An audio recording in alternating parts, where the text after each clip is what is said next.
Сәлем достар, мен каналыма қош келдіңіздер. Бүгін бізде мини уборочка. Кухняда бізде уборочка болады. Ол жағында бардак шығады, шынымды айтсам. Сонымен жинаймыз бірге. Достар, мен бастамас бұрыншы сендерге бір әңгімем бар. Короче, сен осы бар ғой, 20% подпискамен көріп отырады да менің видеоларымды, 71% без подписки көріп отырады. Прикиньте, вот сендер бар ғой, пожалуйста, өтінемін сендерден. Осы төменге түсіп, осы жақта төменге түсіңдер. Сосын сол жақта бір подписаться деген сөз тұрады. Өзі кәдімгідей ақ или қара ма, сондай да, короче. Соны басып кетіңіздер, өтінемін. Сосын колокольчикті басып кетіңіздер, чтобы менің видеоларымды өткізіп алмас үшін. Сондықтан және де лайк басып кетіңіздер осы видеоларыма. Неге сіздер мен видеоларыма лайк баспайсыздар осы? Көп адам көреді да, соның жартысы лайк басады да жүреді. Басыңыздар, өтінемін. Ал біз бастаймыз. Не достар, осымен жинаймын мен енді. Но енді нормально, әлі плюс тауым бар. Еще мен жинауым керек қой. Не, посуда топ тұрған жоқ. Просто топ тұрған жоқ, конечно. Осы жаңа біз ішіп болдық. Осымен ішініміз енді. Біз бастайық енді.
қанша сүртіп бардық. Енді бізде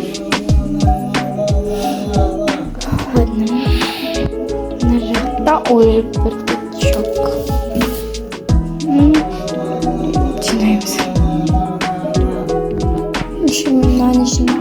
Наны салым берген табаққа санап қой берейік.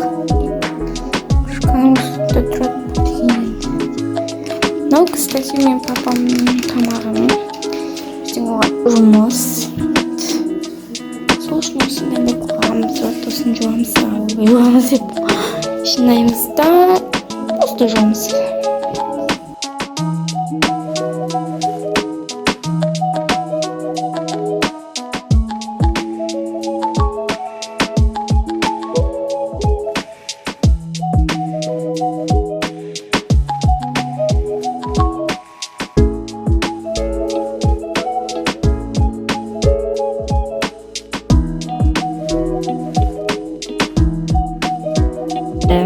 Biz крышка sayıyoruz. Bunda bir крышканы аламыз. Осыны жауамыз бетін. Міне жауамыз. Опа. Тоже жауамыз. Опа. И все, мама. И все. Мынаны өстіп дастархан үстіне емес енді, конечно, өстіп әкелеміз да. Опа. Фок етіп, холодильникті ашып. Мұнда қолым. Қазір бір минут күте тұрыңыздар. Салдық. Енді біз барып мына стаканның ішіндегі суды аламыз.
Мен жаңағыны постан жүк болдым. Енді біз пюре тастаймыз. Жерді пюре тастаймыз.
енді біз мына жақта жинаймыз гүлдерді. Бәрін жинаймыз енді.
Бәрі болды енді. Не істеймін құртылсам. Достар, бүгін бізде әйтеуір бір қызық деген уборка болды. Енді менің каналыма тіркеліп, лайк басып кетіңіздер. Бүкіл видеома лайк басып кетіңіздер. Сіздерге қызық болды деген ойдамын. Сондықтан сау болыңыздар.